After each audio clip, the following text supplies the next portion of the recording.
নমস্কাৰ বন্ধু বান্ধৱীসকল, স্বাগতম জনাইছোঁ আপোনালোক সকলোকে আমাৰ চেনেল চিলামন আছামিছলৈ। বন্ধু বান্ধৱীসকল, আজি আপোনালোকলৈ মই লৈ আহিলোঁ 2022 বৰ্ষৰ কেইটামান সাধাৰণ জ্ঞানৰ প্ৰশ্ন। গতিকে বৰ বেছি সময় নষ্ট নকৰি বলক আজি এই ভিডিঅ'ৰ প্ৰথমটো প্ৰশ্ন চাওঁ। ৰেড ষ্টাৰ বুলি কোনটো গ্ৰহক কোৱা হয়? বন্ধু বান্ধৱীসকল, এই প্ৰশ্নটো শুদ্ধ উত্তৰ আপোনালোকে উলিয়াব পাৰে নেকি চাওকচোন।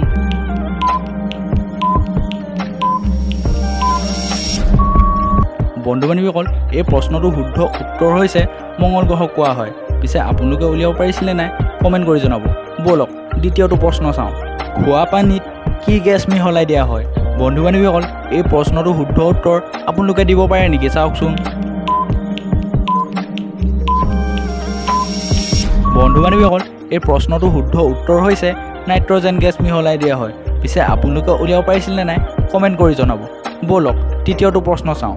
তৃতীয়টো প্ৰশ্ন চোৱাৰ আগতে যদি ভিডিঅ'টো চাই ভাল পাইছে তেন্তে ভিডিঅ'টোত এটা লাইক কৰি চেনেলটোকো ছাবস্ক্ৰাইব কৰি লওক আৰু কাষতে থকা বেল আইকনটো অল প্ৰেছ কৰি লওক। তেতিয়া আগন্তুক ভিডিঅ'বোৰ আপোনালোকে সকলোতকৈ আগতীয়াকৈ চাব পাৰিব।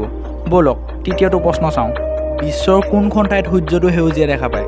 বন্ধু বান্ধৱীসকল, এই প্ৰশ্নটো শুদ্ধ উত্তৰ আপোনালোকে দিব পাৰে নেকি চাওকচোন।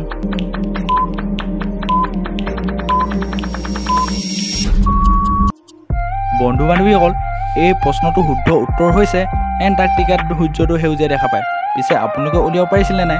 কমেণ্ট কৰি জনাব। বলক চতুৰ্থটো প্ৰশ্ন চাওঁ।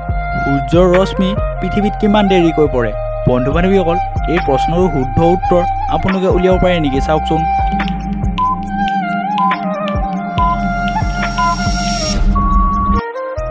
বন্ধু বান্ধৱীসকল, এই প্ৰশ্নটো শুদ্ধ উত্তৰ হৈছে 8 মিনিট 22 ছেকেণ্ডৰ পিছত পৃথিৱীত সূৰ্যৰ পোহৰ পৰে। পিছে আপোনালোকে উলিয়াব পাৰিছিলে নাই? কমেণ্ট কৰি জনাব। বলক পঞ্চমটো প্ৰশ্ন চাওঁ। অসমৰ পিছপৰা শ্ৰেণীৰ মন্ত্ৰী কোন? বন্ধু বান্ধৱীসকল, এই প্ৰশ্নটো শুদ্ধ উত্তৰ আপোনালোকে দিব পাৰে নেকি চাওকচোন।